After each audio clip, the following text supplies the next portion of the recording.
Hi guys, welcome back to my channel.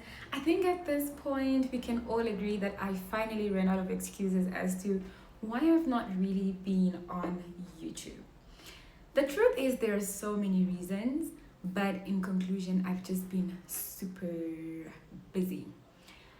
I've been very busy with personal stuff, family stuff. I've been traveling a lot. That's why I've not been able to post, because sometimes I have a SIM card, sometimes I don't. And yeah, I just had a whole lot of things to do and figure out in my personal life as well. Nonetheless, so welcome back to my channel. Hope 2025 is going to be a great year for all of us. And speaking of 2025, before the year closes, I'd actually like to talk about a scenario that happened to me when I was in Thailand. And I feel this is the right time because it's the almost the end of the year and people are giving thanks, and we are introspecting on lessons and things that we've learned throughout the year. And I think this experience has taught me so much. That's why I'd like to share it with you guys. So without getting into too much detail, right, it was the last day that we were in Thailand, and I remember we had gone sightseeing the entire day. First we went to the mall and then we went sightseeing, right? And we went sightseeing the entire day. We were pretty exhausted. And then we went to get our bags and headed to the airport, right? And I remember I had all my stuff because I'm always this person who's like super careful, especially when it comes to my mobile and stuff. And I swear I didn't even feel my phone dropping out of my pocket. So the thing is, I already had a phone, right? And I bought a new phone in Malaysia because gadgets are pretty affordable in Malaysia compared to many other countries, right? So that's the phone I lost, the one that I just bought. So as soon as we crossed immigration, mind you, we were very early at the airport because the airport is very big and all of that.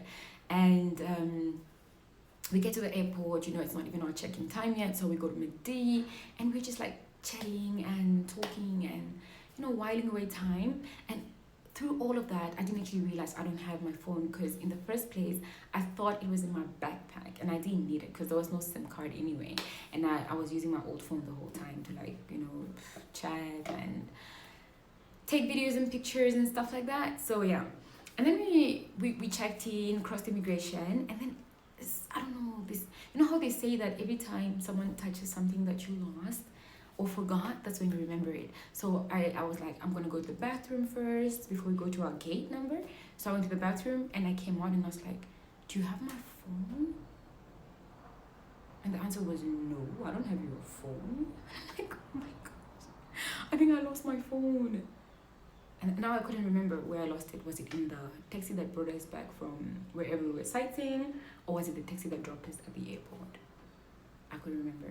And then, okay, what happened basically, right, it was so weird because a day before that happened, my sister sent me a video where they were saying,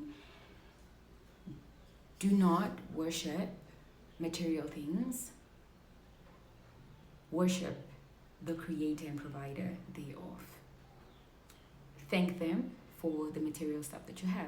And I don't know why, but in that moment when I watched that video, I was like telling myself that, hey, I bought myself a new phone and I was so happy and excited, and I didn't even say thank you, God.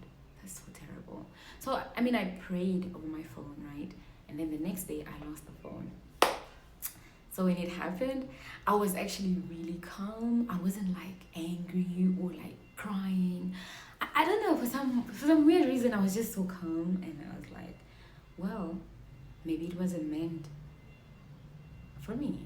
And if it was, I'll definitely get it back somehow, one way or another. And I feel like it was just like a lesson for me to really pray for everything, every small thing. All right, cool. So we boarded the flight, we left, And as soon as we arrived in Kenya, because our transit was in Kenya and we were on the way to South Africa for the Chris Brown show, when we reached Kenya, lo and behold, there was a text message from the Grab driver. I have your phone and I'm gonna take care of it. I was so happy, you guys. Because I already let go of it. I was like, I'm never gonna get my phone back. And I spent quite a significant amount on it. But if I'm not gonna get it back, then it is what it is, right? So yeah, now I'm just so glad, and I'm like, I can't wait to get to South Africa to sort out this situation, right? So I posted on my Instagram and I'm like, hey guys, is anyone living in Tai?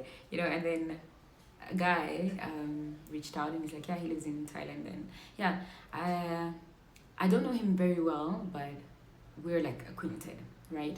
And then he linked me to someone who was coming to Namibia, and I'm just like, this is so cool.